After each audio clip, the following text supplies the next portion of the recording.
Welcome to another episode of Around the Block with Circular. We have some very interesting guests today, diverse guests that you guys are getting used to on these things. Let me introduce a new friend, which is Ray Dogum. Nice to meet you all. Appreciate it. I'm calling DeSci Dogum, just you'll get to that in a second. And we have Carl. Yep. Colorful Carl, aka Right, so- Carl Cleanthes. Yeah. DeSci Dogum, Colorful Carl. Yeah. Right, I don't have a name for you, Gianluca. So we'll have to work on that. We have an hour to The figure code this out. father. The Code Father. All right, perfect. All right, we're all set. So the this episode is around Web3 narratives, right? Is it just hype? Where are the shifts? Because we've actually been here before, right? History does not repeat itself, but it sure rhymes, right? We've been here seeing things get exciting, things like cryptocurrencies. We're not going to get into the dirt too much, but what were the signals then that it was either going to take off or not? You go back in history and you look at what are the signals. Let's talk a little bit about those signals that we're seeing now in the marketplace, because we kind of been here before, just recently, if not decades ago. Sure. So I want to kind of dig right into the questions and start with Ray, because this is your first time here, and we're happy to see you. Tell us a little bit about what brought you to blockchain itself, what you brought us to this group, a little bit about Health Unchained, and Thanks, David. what do you Appreciate think? being here. Yeah, so blockchain. So I actually heard of Bitcoin back in 2012 or 13. At the first time I read it, I thought, actually, this is garbage. It's never going to work. But then Ethereum came out. I started thinking about smart contracts more deeply. And I was always interested in healthcare innovation. Most of my career, I've been in healthcare innovation and pushing that forward with new technologies. And I realized you can rewrite the whole healthcare system with smart contracts, theoretically, right? So there's a lot to talk about in that. We can dive deep into it. But So when did you kind of get this? When this light bulb go off for you? maybe 2015 and 16. Okay. And then I ended That's up early. starting a podcast because I realized, this is way too early, but I could talk to people about it and record it and kind of share it with the community because that's important to me. So in 2018, I started Health Unchained, really just to capture these conversations I thought were really important, kind of share it with the community. Healthcare Unchained. Health Unchained. Health Unchained. Yes. Health .org. Healthunchained.org. Check it out. I'm also on Twitter and LinkedIn and most socials. So we've published over 120 episodes already. Cool. Different guests, mostly entrepreneurs trying to use healthcare, or trying to use blockchain in the healthcare space specifically. And I've seen the cycles, David. I've seen the pump and dumps. I've seen people, even people I've interviewed, end up being scam artists. But this was maybe back in 2019 when ICO bubble was up. But yeah, that's sort of like my foray into blockchain. Well, are you Mr. Pump and Dump? Have you stayed clean during all of this? Hey, I've done no pumping and dumping. Everything I've built has just been for the pure passion of it. And I've just kind of, I got into it on the NFT side, just excited about it. I mean, I watched everyone make money for years and like, hey, 2012, 2010, like, hey, what is this thing? Bitcoin, $2,000, that's crazy. I'm not buying that. And like, and so I didn't get into it until, I'd say 2021 was when I bought my first crypto so that I could start minting some NFTs. And I've just been enjoying it and understanding the technology and where it can help creators. Really, that's what I get. That's my passion's all in, and authorship and intellectual property and creator rights and stuff like that. So you've actually built some NFTs, and there are some purchasing opportunities on your platform. Yeah, absolutely. Right. Yeah. And is that for fandom? Is it for prospecting? Is it for what is your ultimate goal besides you being the marketer? Yeah, I mean, so it depends. Like, I have two kind of projects in my life that like entertain blockchain, right? Like, so I have my agency, Epic Made, and we've helped people build NFT collections on that side of the house. And then personally, I have Cleanthes Studios, which is my tribute to my late father, where I take his work and I mint NFTs and I make a little art memoir, and then I've created collaborative pieces with him posthumously, and then tell the story about my dad and record those and make art. And so for that side of things, it's me. It's an artist at play, right? Exploring the technology. How can I use these things to, really the motivation early on was to make good on a deathbed promise to my father that I would do something cool with his art. Oh my God, I'm gonna break out in tears. Yeah. I'm trying. I usually do, so I'm doing good this time. But Where are the tissues? yeah. So yeah, that's kind of what drew me into it, and the idea that I could put my father's work on chain tell stories about him, and he maybe could get discovered in 100 years or whatever, or maybe I can make him famous, or maybe we can get become famous artists together. Like, there's a purpose there, right? Yeah, but I told him on his deathbed, like, I would do something special, and he was really worried that he never got his due, and like so many artists never do, like amazing artists, because that's not really the motivation in most cases. Like, you don't necessarily have a great business mind or even want to capitalize on that just because you're making beautiful things. Yeah. So this is a perfect segue to what we were talking about, Gianluca. Here you have two passionate creators. They're storytellers. They want to produce something important for them in very, very different ways, right? Health and art, art, imagery, marketing, and innovation. You have built your tools for these people not to have to think about the tools, right? That's so they correct. can do what they want to do. So tell us a little bit about how you're helping people like this reach their dreams without having to be technologists necessarily. Well, there have been a lot of emerging and dying trends in Web3, and some of them have been impacting Web3 in a major way, and others in a minor way. And the bet is to try to understand what stays and what leaves. So far, there are a lot of assumptions, but I don't know where the truth is. So in the meantime, you start building what makes sense to support. So as you know, we are centered on the healthcare and DeSci and science, but that doesn't mean that we cannot mint tokens or NFTs. We have been actually innovating even in that area, creating our own new standards for those. And the bet is, can these evolve instead of going away? Because in my opinion, NFTs are not something that is going to go away, something that is going to evolve. And the truth is really try to understand what is the best way to make it evolve. There were some flaws, if you want, but flaws in most cases are how things are being used. Yeah. If there is like a malicious intent, but if you can work around that and fix some of the flaws, is this going to make them work or is going to make them not appealing? Right. That's the bet, because maybe they are successful because there are those flaws and someone can exploit them. I don't know. So that's the chain of thought about that. And that's what these, we have AMAs once a week and we have around the block. We're trying to get at what those signals are that we're looking to bring ahead and which are the things that we're going to leave behind. Right. So when the bear market came around for NFTs, you stayed in it because of the passion, or did you see the value? So I still on the personal level have never done anything with Web3 for money. Right, like if I make money, great. But like for me, it's all about documenting this creative legacy and doing this cool thing with my dad that like brings me joy in my soul and fills my cup. Right. But on the business side, October 2023, we did a PFP collection with an up-and-coming NFT marketplace, and we created 10,000 unique PFPs for their, profile pictures if people aren't in the weeds of NFTs. And we sold out to the whitelist in 3 hours. That's great. And we're in the bear market, had 580 ETH in traded volume in 1 month. It's like, you can't do anything. This stuff's dead. And it's like, we just made $1 million. Like, I don't know what you're talking about. So if it's important, then that's what really matters. Right. Well, it's all about the community, right? Exactly. If you build a community around anything, it can be in Web3, it can be in your neighborhood, it can be whatever, and people are excited about interacting with that community. And in this case, the thing to interact with was an NFT that we created, and all these cool stories and the whole background that went behind it when we collaborated with this team. That's what really, and the project's called Paragon Riftwalkers, and you can look it up. It's on OpenSea. It's trended #1 for like 3 days on OpenSea and Blur. Like I've awesome. Like crushed it, top 10 for a month. Like it was really cool. Felt really good. So how much of that being an artist even before digital, probably, right? Sure.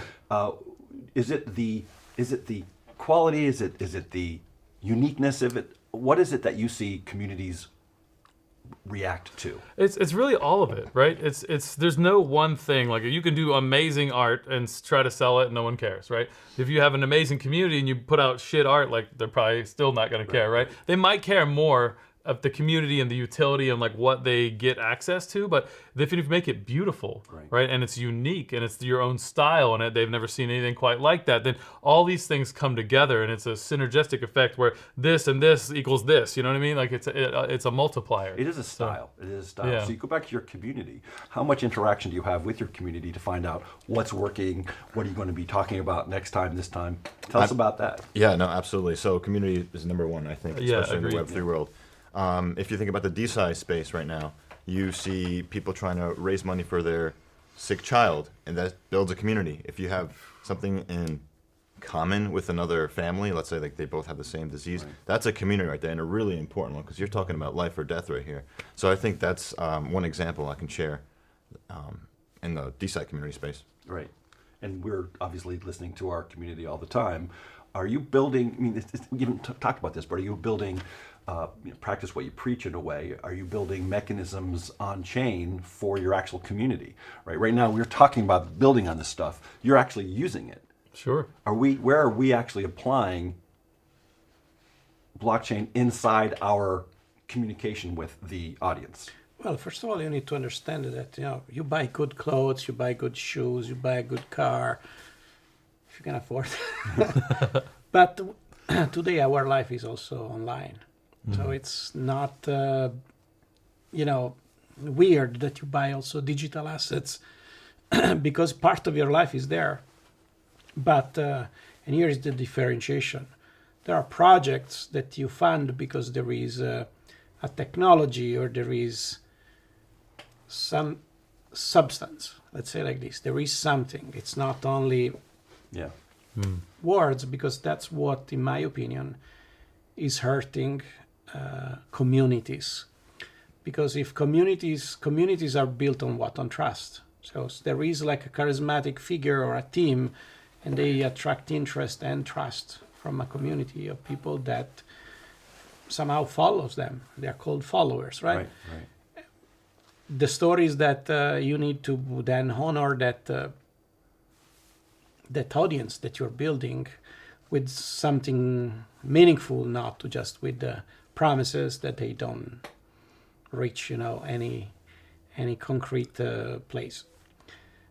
Obviously, we have our own community, so from one side we are building our community, but our commitment, and so far I think we've been honoring this pretty well, has been building concrete stuff, releasing concrete stuff. Right.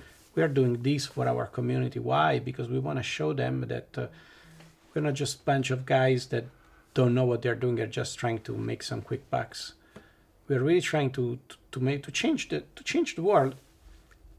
This much, Just a little, yeah. Just this much, because they're this big, but many people, many communities change this big, makes this big. So we're giving our little contribution, but it's a real contribution. But the consistency here is you're earning loyalty. Yeah. Right? That's correct. And how do you earn it? So this goes back to you, though. I want you to I talk about tell you. something, right? We got you earn loyalty by earning trust. You do things. That takes time, too. But there's also the concept of trustless There relationships. is Yeah. also distributing opportunities. Oh, there's that line again. But I want to go at, if you're building trust by earning it and providing tools and providing art and providing a voice, where does the trustless concept, meaning that now identifications are shared, you don't have to worry about the value of this relationship or this voice, where does the tool set allow that to happen? I mean, I'm literally talking about the tools that these guys can use in your suite of APIs now that they could actually use to make their content and their community more trustworthy. So they are in a trustless environment, right? Are there tools they're using that you can name right now? The story is that, there are different type of relationships within life. There are relationships that can be based on perception. He's a good guy, looks like a good guy, and I trust him because I choose to trust because he looks like a good guy. Yeah. And then you get disappointed sometimes. So in some cases that works and you are okay with that. I'm not saying that shouldn't happen, actually. I hope people can still trust each other. But when you are in business, there is obviously a conflict of interest. So there is part of the community that is not just okay with trusting the perception, but wants to have something more. And then that's what you can see if a community leader is a serious community leader because offers the transparency. Right. Like he said, I'm not doing NFTs just for the money. I'm doing art because that's my passion. And then I bring this to the community as an NFT. When you do it that way, it feels authentic the whole time. It is authentic. Right? It's not you're not feels tr- authentic. you're not out here like, oh, let me try to make a quick buck, and people can feel that and see that, and then you're building more authentic things, and you care the whole time. You're not making decisions just off of money. So, and he uses tools, like has been using Ethereum, Solana, not for minting NFTs, but as you might know, all of them rely on smart contracts. And sometimes people get ripped off using smart contracts. So now the problem of the trust is not toward him, it's toward the tool maker. So can we address that problem? And then we created a standard, which is an NFT that doesn't require a smart contract, which is parametric. So you have the smart contract or you have the parametric version, because if they are all the same, is it really worth to write 100 times the same smart contract rather than just embed that in the protocol and make it super safe so that I don't have to teach to my grandmother, hey, you have to go look at the code to see if they're ripping you off.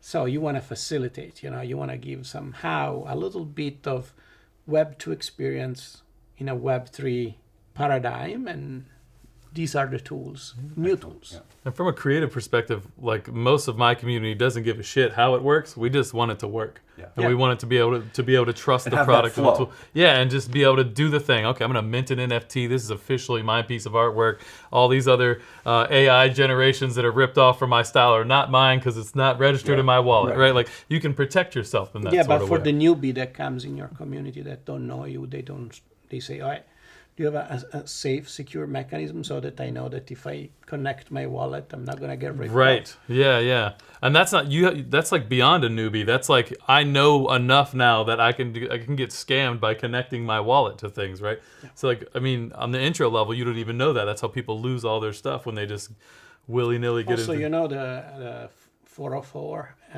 smart contract for tokenization of NFTs. Okay. So you can take an NFT, divide in pieces, and now you have to recollect all the pieces that they are being sold separately. It was a new type of NFT standard that came out on Ethereum. But it turns out that we had that implemented in our parametric standard like 2 years earlier. Oh wow. So the possibility to sell pieces of a single NFT. Fractionalized, Yeah. Co-ownership. Yeah, then your mind explodes because now you can do more with this. Right. And every asset now has multiple functions that it didn't before. Right. So when I was listening to a bunch of your casts, you get deep into these technical issues. How technical is the health industry from what you're saying? So the health industry is very messy, complex, and very technical as well. You have to make sure you're complying with all the regulatory standards. That's a big part of it. The data is actually siloed in many different storage, centralized storages. So you really have to work hard to build something that can work for whatever you're trying to build. I think what's interesting with blockchain and with DeSci and all this is that you can sort of build a more public ledger system so that you don't have to depend on these different companies sort of siloing data, and then individuals can own their own personal information, that includes their medical information, and then go to different providers and share that information more interoperably, easily.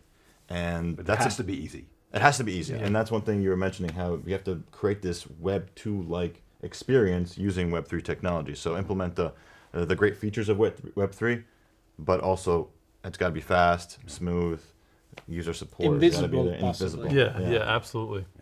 And that's tough. It's really tough. Who is, back to the theme of this around the block, how can we tell who is reliable? How can we tell who we trust? They might look nice, they might have a logo we've noticed before, but they have hidden agendas or whatever. What are the signals that we're looking for right now to decide who to bet on and who to side with? Yeah, I mean, I think one thing I would always look at when I look at different projects in the DeSci space is how aggressive are they trying to shill their coin? Like, is that their priority? Is it like, hey, mine here, buy here? I think that's a indicator. But also make sure that the team is knowledgeable, they have experience. If they're in DeSci, they have some kind of scientific background, perhaps, or some kind of healthcare background. I think that's important because, some coder's not going to be able to build a Web3 healthcare company. It's going to be really difficult. It's going to take a lot of time. Right. You can't just vibe code it this afternoon. Yeah, no, we could try, but maybe in like 10 years. Yeah, right. I know, Gianluca, you have a lot of experience in the healthcare space, and I think that sort of is an important piece of all this for you. Well, it's not only me; it's also a lot of the people that have been investing and working in my team have that experience. But it's the same thing. I don't do. The first thing that comes in my mind is not the business. The first thing that comes in my mind is the problem and it needs to be addressed.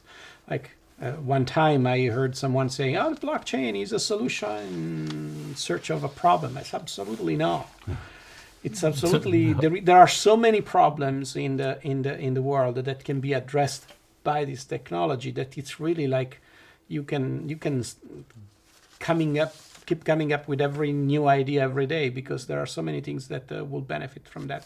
I started from what I knew, which is healthcare, and then I said I need something that allows me to make it safer, to make it more reliable, and then I ended up on blockchains. And I didn't start thinking to build one. I said, I'm going to use one of the existing blockchains. And then I said, I can't use any of them because if I go to any one of these institutions and I say, you have to build on these, and they are not compliant, they are not designed for that, they're never going to work. So I said, I think I'll have to build one if I want that. And that was a very big challenge for me. Mm-hmm. I am a guy that comes from the middle of nowhere in the south of Italy. Being here, become a faculty at Harvard was already a big deal for me. Yeah. Sure. So why not? Yeah. we need to bet big, right? So we want to change the world. We want to try to do things and have some ambitions. But I don't want to do this by myself. Mm. So you have to surround yourself of the good team, the good people, and I'm blessed for the people I have around me. Not talking about you. No, I'm just but here. That reinforces that idea. It's when I'm looking at a project, and on my side, it's usually some sort of, PFP collection or even like meme coins or whatever it is, right? Like if I'm going to get involved in any sort of thing, I go find their Discord, I get on their Twitter, I start meeting the members, meeting the people, talking to them, having real conversations. I'm not connecting my wallet to anything. Right. And also like I'm going to move just the amount of money I need to like my unsafe wallet and connect that, right? Like, so just putting in protocols of just how you operate. Like my main wallet doesn't connect to anybody's stuff, know? Right. So just, there's safety measures on my side of the game. You could do an episode on the cybersecurity part of blockchain and just stuff. protect yourself. Yeah. Some of it's obvious, right? So some of it is, but some of it's not. Like if you just get in the blockchain, you don't realize, like you were saying, you connect your wallet to a thing, and next thing you know, your whole wallet's drained. You lost all your coins, all your NFTs. Like you didn't know that's what you were just agreeing to. Right. But that's not.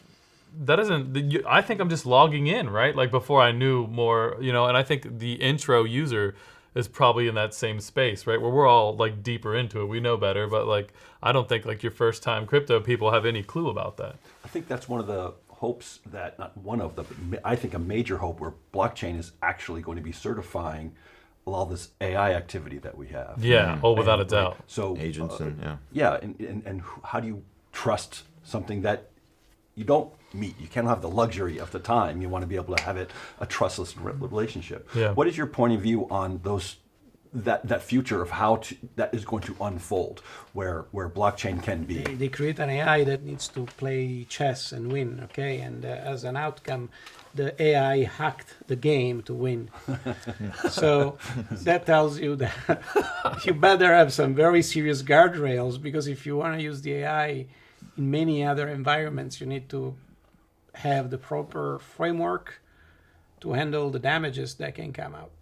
As collateral effects, AI is a great disruptive technology, but can be the ultimate Trojan horse. Example, I can take a data set of patients and bias the data using another AI to demonstrate that using this drug instead of the other one, they have more benefits. And then you have an AI that is telling you, hey, if you use this drug, you have better outcomes. Now the AI is going to be like the TV in the 60s, like the Google search in the 90s. Now there is the AI. Everybody's going to think it's right because it's the AI. Yeah. The AI is going to say, based on the statistics, this is the best outcome. Yeah. And you don't even see that has been biased since the beginning. So you understand how certification of data for the learning becomes very important. It's not starts trivial. at the beginning. Yeah, so it's really scary. Yeah. it's scary because it becomes almost not possible to audit the AI after you've been training. So you have to start earlier and you have to do it with the right tools. Yeah, I heard something recently. If you beat the data enough, it'll confess to anything. So it's Yeah, that's true. You can make it. Yeah. You can talk about it any way you want. yeah. Isn't that scary? Right? Like, Now, what is scary that one of my stepdaughters in the past, whatever she had, she will always say, "I'm good." But then, if she had a problem, she will go on Google. yeah. Yeah. And then one day, the mother found that she's been searching. She had little issues, like all kids. And then you realize that was trusting Google, which says everything and the opposite of everything, Yeah. for questions that usually a girl asks to the mother, right? So now with ChatGPT is even worse. Way because worse. now it's even explaining It me why. understands more. It's So not you just have a the search. feeling that this is always right, but we know that there are hallucinations, bias in the data. There are a lot of artifacts that can occur. And if you don't have the proper framework, users are going to be victims. This is even worse than before. Yeah. So not just having a very comfortable relationship with Claude, which I do, but I treat Claude, I delegate to Claude, but I rely on him being right a lot, relentless, tireless, no judgment, which is really, really cool things to have with an AI, but sometimes drunk. Most of the people think that the I gotta ultimate watch out. threat now is the AI that can become conscious and apocalypse. Maybe By it's- now, I'm much more concerned about the data that is the people that select the data Yeah. to train the AI. Right. Yeah. So our AI agents actually are based upon certified data. Sure. Well, they should be. Yeah. They should. Right now. And then Yeah, who, they're not who's gonna say. authorizing the use of what data, right? That's the other. Like, so on my side, like, how many authors and creators and artists have had all of their stuff stolen and putting into these data sets with no compensation, no credit, no consent, just like, hey, we're gonna take this and like fair use, and now we're gonna sell it and license to people, and make money on all this intellectual property we stole. Right, so like there's a whole idea of ethical data sets, making those on chain, and then using that as a just some sort of licensing mechanism for collective licensing for ethical data sets. So once it's out, it kind of gets manipulated. So the idea is, how do you get people to start it from the beginning? Right. It's like, what, we're going to start all over again? Well, maybe that's what we're talking I about. think that might be the best solution, because if you can really curate the data and you can get the proper consent and permissions, and everyone can be involved in this voluntarily, I think you can have something that's very powerful and much more reliable and ethical. And more people would be willing to share their content as well. And most Yeah. important, you generate something that is based on the data of like artists, and then who's the real owner? The AI company, the user, the native data owner. Yeah. Kind of- Fractional co-ownership is an intelligent way to do that. Those negotiations have to happen, which is what we're Yeah, promoting. the legal battles are ensuing as we speak. Yeah, that's right. Yeah. Well, here in US, it's like a sport. Yeah, no, it is. It's totally, it's a show. You're building stuff too, right? I mean, are you involved directly with? I using have and been, layer but right ones? now I'm focused on sort of getting the stories of others, Yeah, builders that's- out there. So how does, I asked the question about how techie your guests are. Are they understanding this conversation about how Oh, the yes. choices they have? The guests definitely understand this conversation. I would say most of my audience would also understand it because they have been either in, the Web3 space for a while, or kind of, having found health on chain. They definitely know Web3 to some level. Right. There's a lot of layers of Web3. You could think about the data ownership, which we kind of talked about. the fractionalization part. I think that's important, especially when you think about patents. I think patents are a big part of the creative process, right? Oh, yeah. Inventions. And right now there's a trend happening, we talk about hype cycles, there's a trend happening where people are able to fractionalize IP for biotech assets, so like drugs, small molecule, biologics, maybe even medical devices and things like that, so that people can put money into this project early on, own part of the Kind IP. of like a Kickstarter. It's basically like a Kickstarter, but using Web3, using an immutable ledger so that you can be tracked. Right. Kickstarter also tracks it, but I guess it's a centralized system, so it's not as... So we're talking about identification as a key, kind of back to the foundation of it. Isn't this baby bonds thing, the tokenization? Yeah. So tell us a little bit about that as an example of that identification. Sure. So recently I found something online called, it's a baby bond, basically, where you can tokenize a baby. So a baby is born, and I'm not recommending this as a concept, but Sounds like an arranged marriage. it's definitely something I don't He's already recommend. doing the art project. Wait, so for it, do we like? Can I rent this token? Is there some fractional ownership? Well, Yeah, Comes through in a box. the concept behind it, I didn't read like everything about it, but basically, babies are not really, they said, not as valuable now. Back in the day, 10 years old, you're working on the farm. Just bear with me. They're working on the farm. They become an asset. Now babies are more consumers. So until they're 18 or maybe older, They're not producing. they're an expense to the people. So the idea would be you would have milestones of the baby. They say they walk, they talk. They would add badges to their baby bond NFT. So the idea would be they grow in value and you can sort of invest in them. Very strange. I'm not recommending this. This is not It's a my reference, idea. though, to It's a it, yeah. reference to like the I potential. heard something the similar potential ideas. where you can tokenize yourself as Sure. a professional, and then whoever owns that NFT essentially earns a share of your revenues That's or your income. yeah. It's more practical, I would say. So Yeah. you say you help me in the career, and then I give you the X% of whatever is going to be my revenues. Yeah. Or you can buy time. Some professionals' time. Like I'll buy an hour of your time now for $500. I mean, and that's then already happening, though. yeah. So going back to Carl's use of NFTs, that you've seen them being valuable because of what they are. Utility NFTs are functional. Right. There's either business that could be done with them or sharing, and it's not all about making money, but there's some value that's exchanging down the line.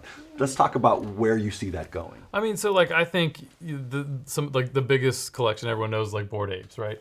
Like I think in blockchain NFT NYC, I don't know, it was 2022 or something. Like Yuga Labs had a big ape party, right? Like it rented out one of the piers, Right. big giant Real. banger of a party, and you can't get in without scanning your Bored Ape. So like, but people that aren't there, that couldn't make it that night, that own a Bored Ape, they could rent it out to somebody, and that. So there's community and access and gating, and that's utility in itself, right? Like, so what you're unlocking with an NFT can be anything. And the cool thing I like about it is this permissionless idea, right? Like I can decide that like I want to build a community, and I love the ape community. So if you come over and do any of the stuff on my platform, and you have an ape NFT, I can whitelist you onto things, or I can give you access to stuff just because I want to be a part of that, and I don't need permission from anybody else's group to do that. I can just say, hey, I would like to give you guys benefits. I'm adding utility to your NFT without anybody else's permission. Right. So, and that can be anything, right? Like it's whatever ideas you want to come up with. And then if you want on the smart contract side, you can literally program all sorts of wild things into it, And then you also have like NFTs that can change and based on criteria or time of the year or the last traded volume. Like, hey, it upgrades. Now it's a gold foil because it sold more than 5 ETH and it's got some animation And to those it. are built into the algorithm. Yeah, you can build whatever you want into it. yeah. Like, so it's like it's limitless. It's really just the creativity of the idea of the person behind it, and the way that the community values whatever your thing is, and you just build on top of that. So it's like it's so open. So what he's talking about is taking existing functions that take multiple different companies and people to do what you just said, Sure. and replacing them with some tools. In the good way, meaning now you can actually come up with this idea and produce it versus having to have a bankroll to kind of come up with a better party. Yeah. Right? So how are you kind of not just it's not about talking about displacing people who are currently doing that, but allowing them, the photography group, the whatever at the party, right? The actors, the caterer, all those people now are more empowered to they can use Circular's tool set as part of that ecosystem. right? So it's not just for just the leaders and the winners. It's really ubiquitous, and that's kind of what I wanted to talk about. How are you designing circular, to be inclusive, to be a beautiful circle? Listening. Yeah. Mostly listening. Talking with people like them, listening, learning, and see if there are needs that need to be satisfied, and if there are the ways that they can be implemented and provided. But you're making a tool set that people can do anything they want with. But it has to be, need driven. It cannot be just a wild guess. Yeah. Sometimes might even work, but in most cases it's going to end up in being a completely unuseful thing. And having a collection of unuseful things is just going to make things more complex, but with no utility. So you really need to have a data-driven approach where you collect feedback and you start understanding how to improve and how to provide new tools. Like, again, you can't just make a guess. You can also do that, but everything starts anyway from deep knowledge of different things. So you're not thinking of the world as private and public. You're just letting people make their own private or public or what. I mean, you're kind of agnostic to what people do. You tell me what you want to build and why, and I help you build better tools to do that in a possibly easier way. Cool. Or safer way or cheaper way. It depends. So what are the health your guests needing right now? I mean, what are they? What's on the top right of their whiteboard, so to speak? How are they going to apply these things? Yeah. So there are a lot of protocols out there, I will say. So I think that it's an interesting thing because none of them have become the de facto one to go to, maybe Ethereum and Solana, things like that. But I don't think there's one to go to for healthcare as of yet. I think there's still kind of these proof of concepts in place. So like you mentioned, like data ownership is a big thing, I think, as a use case, as a feature. And the cybersecurity aspect of it is important, and being able to embed AI into it is really important. So it's a lot of different things that they need. Is there talk of like democratizing healthcare in general? Is there absolutely. There grand agendas that come up in your conversation? Most of them are quite grand agendas. I think they kind of get a hit of reality once they start going into market and trying to talk to large corporations to partner with and realize, oh, we need to fix this, we need to fix this. So there's that learning process that's going on right now, which is really important, and it takes time. So yeah, it's kind of a matter of iterate, learn, like I said, talk to people, and eventually you find a use case that matches what you've built, and you kind of work to improve it over time. Right, and iterate after you do that. Yeah. So talking about grand goals, obviously you making a framework, a template for everyone having better relationships with their dad, which is great, right? Yeah. So thank you. What are your big goals for this? Where are you kind of heading? Interesting. I really, I'm just excited to explore the space and give deeper value to the work that we make to our customers and to the people that interact with my personal brand. Like we launched a little comic a few last year. And we were able to put up, we're using a tool, make a mint site where people could go and spend their Ethereum to mint an NFT, and we didn't charge them, so they just paid the gas fees, And then we had a limited edition one as well, and then we were able to use another tool to unlock. So if you buy that NFT, then you can go to this other site that they're actually out of business now, which sucks. But there's a couple other companies that do something similar. But you authenticate that you have this NFT, and then it gives you access to all these files and behind the scenes and directors talking about. So my creative it's like a director, membership kind of thing. It sort of is. You connect your wallet. It's like, oh, you do have this NFT. Now you have access to all these files and all. So print resolutions of the comic and all the line art and all the behind the scenes stuff. And then unlocks. Us talking, yeah, and that's just a deeper value. That's just cool. You see video games launch and you can buy the $70 version, or for $100 you get the booklet with the dog tags, character art, and some little knickknacks, and maybe a promo code to download some free art off my website that you can ship to your house, and that kind of stuff. I want to see those things proliferate because it just gives more value to the customer interaction. That's cool, and the community around that. So what are your big missions? Are you looking at an arc of where you want circular to be important? Is it healthcare, help making people healthier? Is it energy and managing, all this huge concept called energy, or the new, raw energy that we need? How are you addressing those kinds of things? What are the big issues on your mind? Oh, making circular the de facto, infrastructure where to go for addressing data quality certification. Building tools for that and make sure that on that we are the top, and not because we say so, but because we deliver.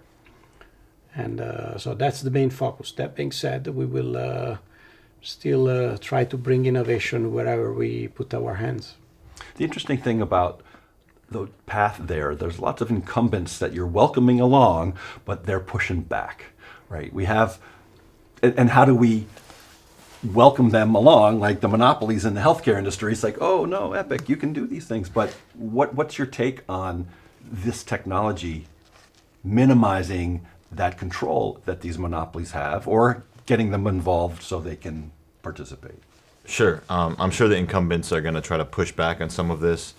They're going to say, oh, blockchain's not compliant, perhaps, or maybe it's not fast enough and things like that. And maybe true for now, but I think that's evolving, and there are protocols that are getting better at that. So I think that'll be a talking point for sure.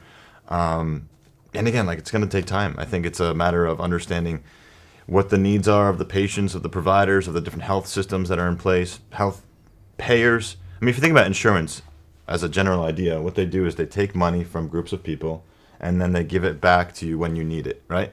That could be a smart contract sort of build. You can build more efficiently, more transparently, and cut out the waste, cut out the administration costs. There's a lot of potential things to gain here. So it's more safe and more fair, but also more inventive, because you don't have to have, again, bankrolls to do these crazy things that you're thinking about. Yeah, for sure. Exactly. I think the pushback just comes in and power likes power, and they don't like to give it up, and Fair. More efficiency, more transparency means less profit for them to just Right. so you have to fight that system, right? They don't want that. And I don't know how to navigate that, and I'm just the creative guy over here, but that's the things can't I fix see. that. So, But he can. and maybe I'm off base, but That's why you're I here don't know. today. My experience has been completely different, meaning that I started with a lot of pushback, but there are a lot of things cooking right now, and in matter of fact, we are literally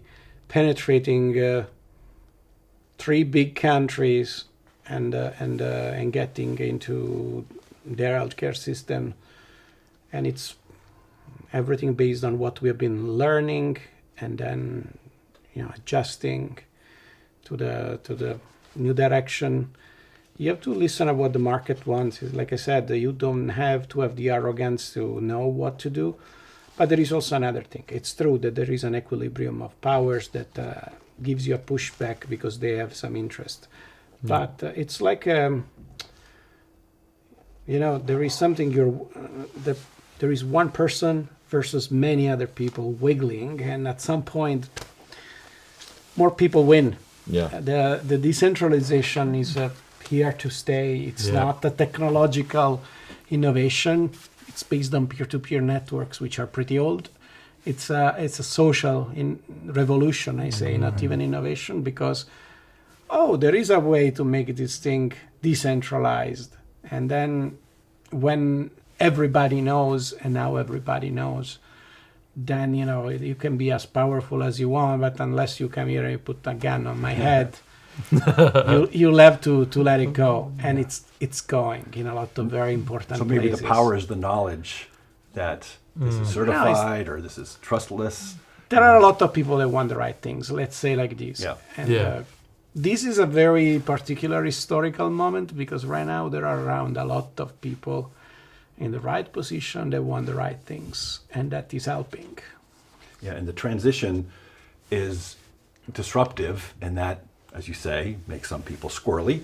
Squirrely. But we're really talking about trust and earning it. And in a way, we're looking for partners, listeners out there who are designing their business and their mission for adaptability. Right? It's you're just like that naturally, right? Because you're a creative mind. You're jumping into this thing trying to talk more about it and get the conversation. Spread And the you're word. building the tools to Yeah. help these people do what they want to do. So we're doing the right stuff right now. The question ultimately is, if you could ban one Web3 buzzword, what would it be? If you're like, it's just something that just bothers you. Mine is transparency, because it's a beautiful thing, but people have been abusing that word. So go for transparency, but the truth is it ain't.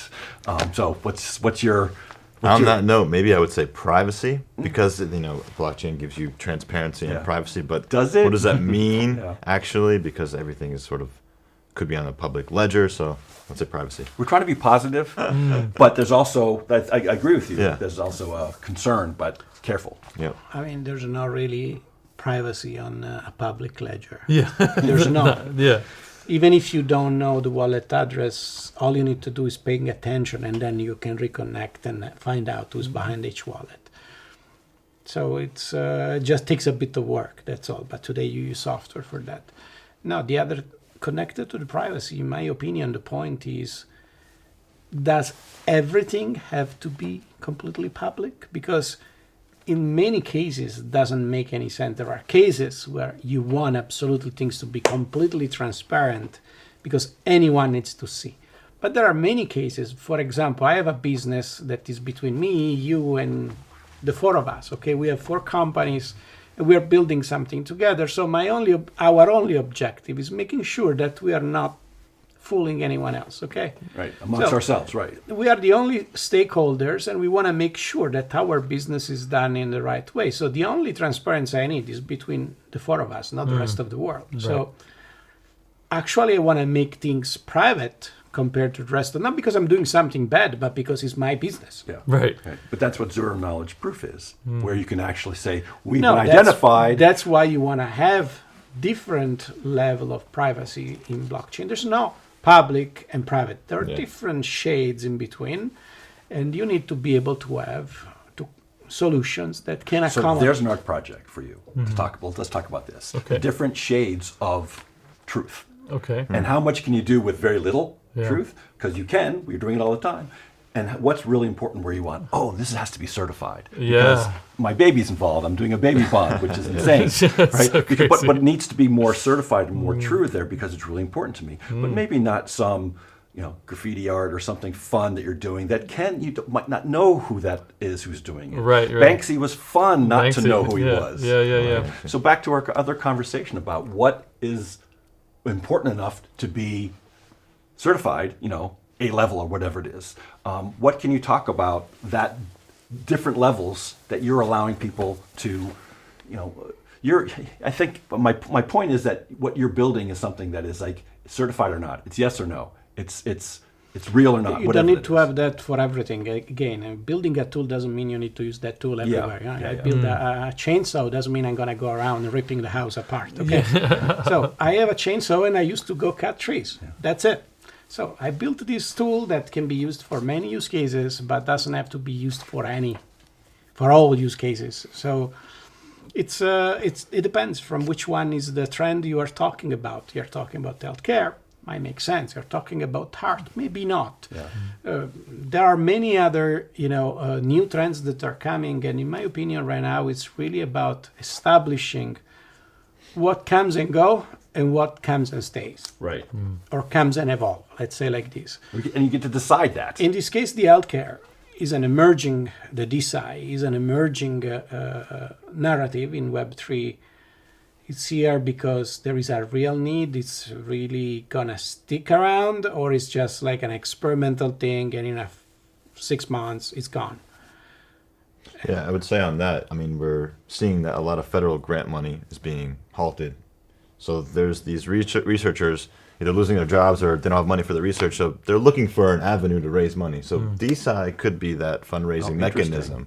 And I think there's a lot of push, that narrative is being pushed a lot now because they need funding to get this research. Yeah, but then to there is actually another topic. First of all, now there is the problem. How do I know if I'm not, an educated person, if I'm funding science or pseudoscience? Yeah, that's a great That's question. a problem, because anyone can come up with any BS and raise funds and then forget about. That's another important point. But DeSci is not one thing. Funding is one thing. Then there are another three pillars that are equally important. One is the integrity of what I'm doing. I'm a scientist. I'm producing results. I want to create a way to demonstrate that, not only repeatability and wait and respect that someone repeats the experiment, but offering you a way to validate the data. The other thing is the ownership. So I can really nail who did what, and because if there is the student that did the job, I don't want to have the older professor taking the credits for that. I want to give the ownership to whoever did the job. And the other thing is the censorship. So I invented a car that can literally fly with water. I want to make sure that nobody kills me. I want this thing to reach the market. Yeah. Or I invented a drug to, cure cancer. I want to make sure that makes it to the market, it doesn't get hidden. So these are four important pillars of decentralized science. So the D, it's I need to decentralize the governance of the science, funding, ownership, blah, blah, blah, and distribute. It's not only raising funds. That's the important thing. Otherwise, it's a DeFi. Yeah, no, I'm with you 100%. One thing I want to add as well, just maybe thinking a little bit differently about privacy. If you think about the trends in the last few decades, we started to see people put their family photos on Facebook. Right. That wasn't a thing before. You wouldn't share family photos with potentially anyone in the world, right? Or your friends and your family. And then we started to see like Venmo. You're sharing all your financial transactions with people publicly. Like, hey, I went out last night. This is just some emojis. So people are feeling more comfortable with those sort of data sharing, exchanging of information publicly. I wonder if maybe we start to get comfortable around sharing our health information more publicly. I don't know. Right. Like, what if my diagnosis was totally clear to everyone to see? For example, people are doing that. Sometimes they raise money for their specific procedure that they're going to have and things like that. It becomes a mission. But exactly. And you build a community around it. Right. So that could be a trend that we might anyway, see. people are building NFTs for genomics, for molecules, for any sort of thing. They are still NFTs. Yeah, that's really cool. That's where things merge together. Essentially, yeah. We love it. So you didn't get your word you hated, but that's a silly question. It's fine because I really couldn't think of one. Good. Like, I was like, I don't know what to say here, so we're just gonna keep it moving. I have no idea. I enjoy the whole thing. It's just fun. I haven't gotten burned out on any of it yet. So, what do you want to tokenize? Right, you're tokenizing a lot around you. Just right now, it's art and stuff. Yeah. But yeah, I'm moving forward. I would love to see a generative AI that tokenizes immediately on chain. That this is a generative asset that was created from an AI that was from this data set. So that's very clear.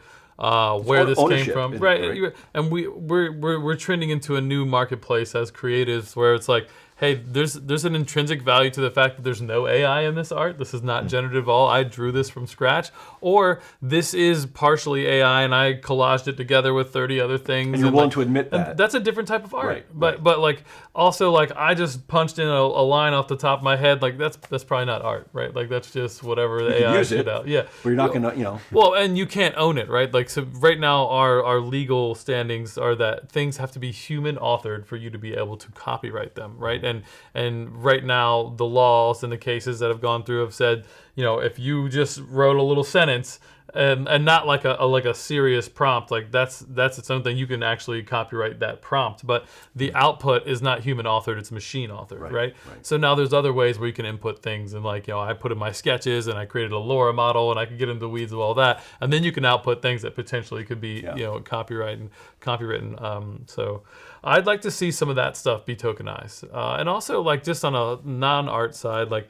It's so hard to know what the truth is anymore, right? Like, so like a zero knowledge minting of just like the news, but this is what happened, like, and this isn't run through an AI or a deep fake or whatever, like, so I would love to see somebody champion that and go, this is exactly what this political person said at this time on a zero knowledge mint on this blockchain, and everything else is bullshit. Approved, Yeah. So that I think we need that as a society, like in the whole world, because it's getting crazier and crazier. Yeah, and it's getting easier and easier to completely fabricate anything. Yeah. So get on that, will you? Can you fix this thing up? Can you Let's put the brains on the operation here. I was going to ask you to talk about this hyperblock art, but you said it wasn't an updated image. Do you want to talk about that, the one that I showed you before? No, the idea is that that was an idea that we had at the beginning, was how can I have my grandmother writing a smart contract? And if you want to try to lower the entry barriers, you have to make things easy for anyone, but then, eventually you can use AI, so why to use even a visual tool in first place? That was pretty much the whole idea. So you're creating a visual tool, and someone else has been doing that, which is actually on Cardano, and hasn't been very successful, to be honest. So it was something we were thinking about. So I was wrong. It happens. Keep moving. Not always right. Yeah. You get a couple of them, don't worry. So we've been talking a lot about trust and talking about designing for adaptability. Do you have any advice to our community who's looking for either where your gut is? The theme of this was, what are the signals that we're aware of now that either is going to make some of this stuff go, or stuff that we're going to be wrong and iterate, right? Like Gianluca just said. Can you talk about one of the things, a core thing that makes you feel that this is right? You can talk about, we can't, Carl's too positive, we can't be negative about it. So we're going to talk about the positive things, right? And not talk about the worry about regulation, not talking about things. Gianluca can handle that. What is it that you are turned on by that's giving you some hope? In general, in the blockchain. In life. Yeah. You have a new baby, right? So obviously that. Yeah. We're not tokenizing him, so letting everyone know. Honestly, you could have made a lot of money. We're all about to buy in, man. Honestly, like if you think about just the nature of decentralization and what's happening in the world today, both in politics and the economy, I think the trend for digital currency is going to be real. It keeps going up, I would say, over time. So I think like watching out for the next global currency being a crypto, probably Bitcoin. I think that's something that's not going away. It's an easy one. That's an easy kind of trend. That's what we want. That's exactly what we're looking for. Easy ones that people can actually. There's something real there. Yeah, because right now we're trusting a lot on our governments.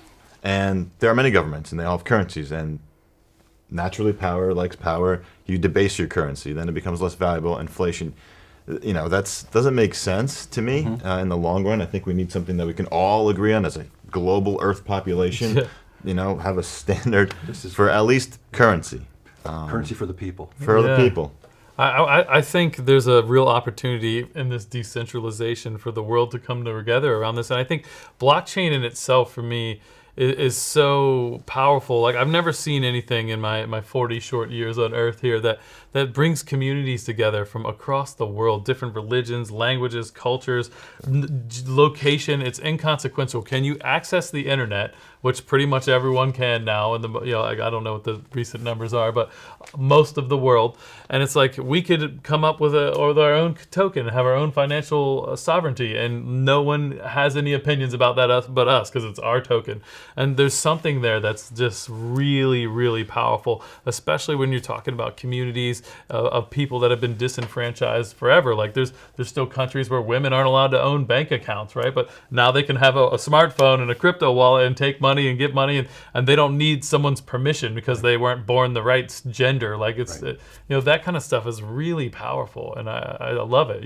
I'm in a couple communities, and there's literally people in there all over the earth, and like that's awesome. Like it's really awesome. We're pumping up the same projects and excited about the same things. It's like this one little planet, and we're all here kind of reminding us that we're together. We're all just human beings. Yeah. And we're like our governments and all the powers that be are the ones with all our issues. Like you talk to any just Joe Schmo at any country, we're probably all we just want to be happy, healthy, want our family to be all right, want to have what we need for to live, and it's pretty simple. So I see that happening, and that's sort of like it's beautiful. And this is a vocabulary we get to share now, not just language, but obviously this capability to have this identification that we trust each other.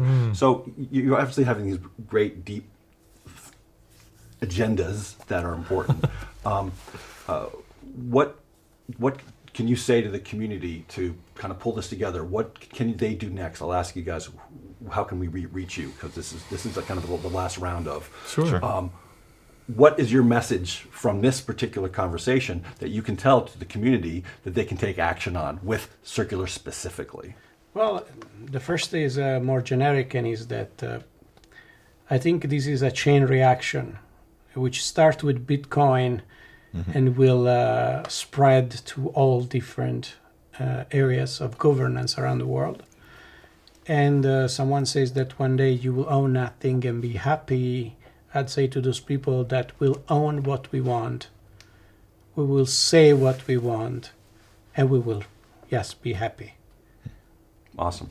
How can people reach you? What's your kind of message from this level of conversation? Sure. What can they do with Colorful Carl next, and what do you need help with? Yeah, I mean, so colorfulcarl.com is the best way to reach me. You can access my LinkedIn, all my social. I'm Colorful Carl on all the platforms.